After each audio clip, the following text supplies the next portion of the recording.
Hi, welcome to PDG6's channel. This is going to be a video on Derringers.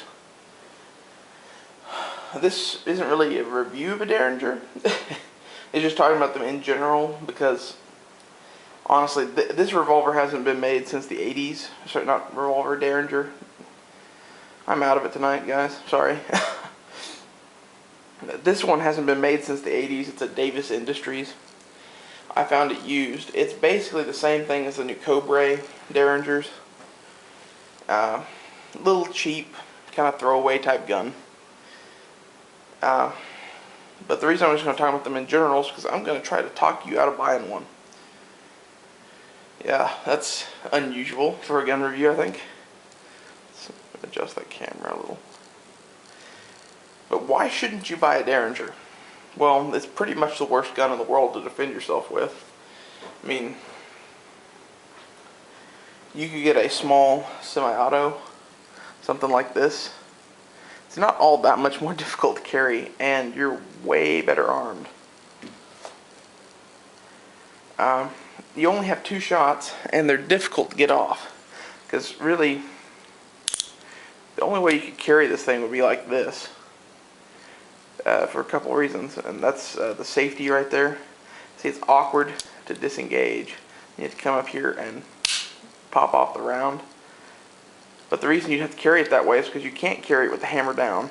And the only other option of carrying it would be in half cock with the safety on, or with half cock with the safety off. And really, with the hammer down, it sucks cocking it. When it's all the way down, it really sucks. I don't see this getting employed realistically if I can quit moving it around. And yes, I cleared that gun before the video. Don't even have any 32 ACP right now, which is what that gun takes. And that kind of brings me to another subject. Is any Derringer small enough to be a viable, carry gun? What I mean by that is small enough to be a benefit over something like this. Is in a tiny ass caliber. This size of Derringer, the biggest chambering available is 32 ACP.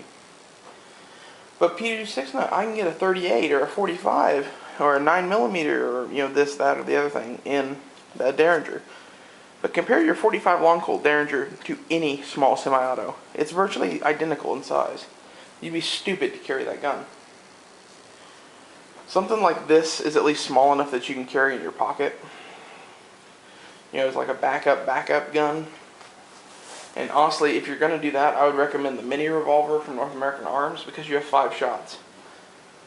And before you can get out the words, but it's a 22, 25s, 32s, and 22s, and 22 Magnums, all in the same damn range, pretty much.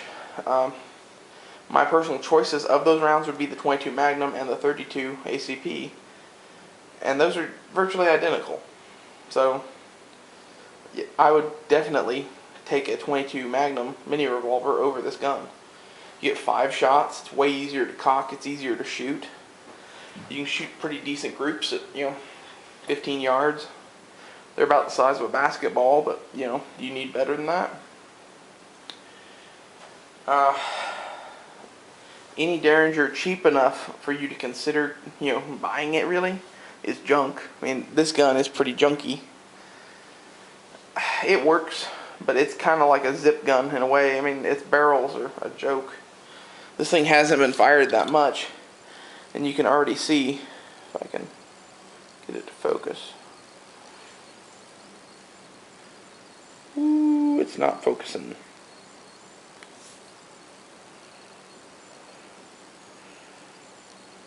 Yeah. I don't know if you guys can see that or not, but there's a little ring in the chrome on the gun that's already starting to crack. I think you can see it there pretty good. Anyway, imagine that after, 2 boxes of ammo. That thing's probably had less than 10 rounds put through it in its whole life, and it's already starting to kind of crack in the finish. The gun after the finish cracks is still viable, but it just, I don't know, what's the point of having an ugly gun? It's one thing if it's like battle scars, but if it's the paint is chipping off after 10 rounds, that's bad. Just walk away. The grips on all of these are pretty cheap. Little wooden grips are all about the same. And I'm going to tell you right now, this Davis is downright nice compared to the Cobra's. It's a better gun than most of the Cobra's. I might keep that one just for shits and giggles, but it really wouldn't be anything more than that. My camera got shifted again, it looks like. It's not going to be a serious carry gun. It's going to be a collectible and something to tuck in your pocket if you ever wanted to. I don't see myself ever seriously carrying it. So, basically, if you're going to buy a Derringer, buy a North American Arms mini revolver. And don't buy a Derringer. Get a semi-auto or a revolver. You'd be way better off. That, and I forgot one last thing too. You load this gun by rotating the switch here on the side and flipping out these barrels. And if you notice, when this thing has this hammer down,